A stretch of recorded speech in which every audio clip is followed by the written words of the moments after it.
नमस्कार, न्यूज 69 में आपका स्वागत है। मैं हूं आपके साथ अंकिता। छोले बढ़ते मुख्य खबर की ओर। भोपाल के साइबर क्राइम टीम ने कोइनसाला कंपनी के आईपीओ में इन्वेस्टमेंट फ्रॉड करने वाले 3 अंतर्राज्यीय आरोपियों नरेंद्र निम्बाराम और चंदन माझी को जोधपुर राजस्थान से गिरफ्तार किया। पुलिस ने बताया कि आरोपी कॉलेज स्टूडेंट्स को रुपए की जरूरत को समझकर उनके कागजात का इस्तेमाल कर बैंक खाता खुलवाते थे और बैंक खाता खुलवाने के बाद फ्रॉड के रुपए डलवाने के लिए आगे अन्य लोगों को दे देते थे। ठगों द्वारा खाता धारक से बैंक खाता जानकारी प्राप्त करने के बाद वाईफाई डोंगल से एक्टिवेट करते थे। आरोपी पुलिस से बचने के लिए इंटरनेट का उपयोग सिम कार्ड से न करते हुए वाईफाई डोंगल से करते थे। ठगों के कब्जे से साइबर क्राइम की टीम ने बड़ी मात्रा में SIM card, ATM card, mobile phone और बैंक चेकबुक जब्त की है। वहीं क्राइम ब्रांच गिरफ्तार आरोपियों के अन्य साथियों की तलाश कर रही है।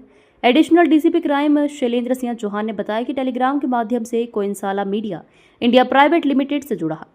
ये कंपनी क्रिप्टो का लेन देन करती है, जिसमें शुरुआत में फरियादी द्वारा 2, 5 और 8,000 रुपए इन्वेस्ट किए, जिसके बदले में उसे कुछ ही दिन में 20,000 रुपए का रिटर्न प्राप्त हुआ। इसके बाद फरियादी को एक टेलीग्राम पर एक अलग ग्रुप तैयार कर उसमें इन्वेस्टमेंट संबंधी एक्टिविटीज करवाई जाती थी। साइबर क्राइम भोपाल के द्वारा साइबर धोखाधड़ी के नाम पर 18 लाख रुपए ठगे गए थे। ये जो 18 लाख रुपए की रकम है आईपीओ में इन्वेस्टमेंट के नाम पर ठगी गई थी। इस फ्रॉड की शुरुआत टेलीग्राम ग्रुप से हुई थी, जहां पर आईपीओ में इन्वेस्टमेंट के नाम पर ग्रुप में लोगों को इन्वाइट किया जा रहा था। इसमें बताया गया था कि क्रिप्टो करेंसी में इन्वेस्टमेंट करवा कर कई लाखों का मुनाफा लोगों को देंगे। इसी झांसे में लालच में आकर पीड़ित भोपाल का रहने वाला उसके द्वारा धीरे धीरे इन्वेस्टमेंट किए गए। शुरुआत में तो छोटे तौर पर इसमें प्रॉफिट दिखाए गए, प्रॉफिट के सर्टिफिकेट्स भी दिए गए, परंतु जब बड़े प्रॉफिट वापस करने की, विड्रॉ करने की बात आई, तब उन्होंने कुछ इनको एक तरह से पार्टिसिपेशन रखा, कुछ सॉल्व करने का, उसमें पैसे लगवाए गए और उनमें लाभ फर्जी तरीके से दिखाया गया इनको, ताकि झांसे न जाए। और लगभग 18.5 लाख से अधिक की रकम पीड़ित के द्वारा ठगी गई है, पीड़ित से ठगी गई है। और फिर इस रिपोर्ट पर साइबर क्राइम के द्वारा इन्वेस्टिगेशन किया गया। ये पूरा राजस्थान बेस्ड रैकेट है, जहाँ पर कुछ लोग खाते खरीदते हैं। इसमें एक परिवार के ही लोग शामिल हैं।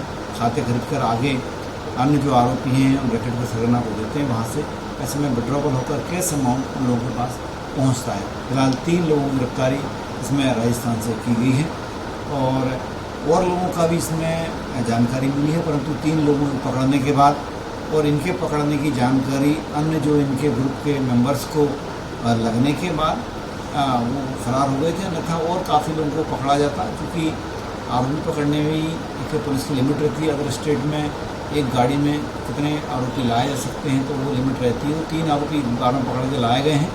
इसके अलावा अगली बार फिर जो आरोपी आइडेंटिफाई हैं उन पर फरार इनाम घोषित किया जाएगा। उनके अन्य साथियों को पता लगाकर आगे पुनः टीम राजस्थान भेजकर उनको पकड़ा जाएगा। तो इसमें कितने टेलीग्राम अकाउंट सामने आए हैं और कितने बैंक अकाउंट सामने आए हैं जिनमें? देखिए, टेलीग्राम अकाउंट का जहाँ तक सवाल है, ये लोग हर केस में कुछ ठगने के बाद अपना अकाउंट नंबर चेंज कर देते हैं। टेलीग्राम अकाउंट सबसे बड़ा फ्रॉड का माध्यम बन रहा है।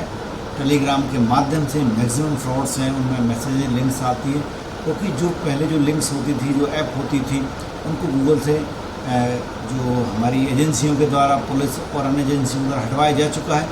इसलिए जो टेलीग्राम ग्रुप है उसमें लिंक्स भेजते हैं, उसमें लोगों को ठगते हैं और बाकी जो ग्रुप्स में शामिल लोग होते हैं उसी रैकेट्स के मेंबर होते हैं। या तो वो लालच में जुड़े रहते हैं या झांसा देने के लिए, पीड़ितों को बताने के लिए हमको बेनिफिट हो रहा है। कुछ लोगों से ग्रुप में बात करते हैं तो वो झूठा इसमें लालच का आश्वासन देते हैं और ये बताते हैं कि उनको फ़ायदा हो रहा है, परंतु उस गैंग के मेंबर्स ही लगभग वो लोग होते हैं, या फिर जो ठगे गए होते हैं बाकी लोगों को ठगी राशि वापस कराने के लालच में उनको शामिल कराए रहते हैं। इससे इस टेलीग्राम ग्रुप में मदद मिलती है। बाद में इस ग्रुप से लोग एग्जिट हो जाते हैं, नया ग्रुप बना लेते हैं। इस तरह कई तरह के ग्रुप हैं जो टेलीग्राम पर बने हुए हैं। सर, इन पर पहले भी ठगी के मामले दर्ज है? बिल्कुल, चूँकि इसकी आरोपियों की ठगी का मालूम मोबाइल नंबर से और खातों से पता चलता है। एक बार ठगी करने के बाद उस मामले के खाते ये बंद कर देते हैं, नंबर बंद कर देते हैं, या पुलिस के द्वारा वो नंबर और खाते ब्लॉक करवा दिए जाते हैं। इसका नए खाते, नए नंबर की जारी करते हैं, जिससे इनकी ट्रेल खत्म हो जाती है। बाकी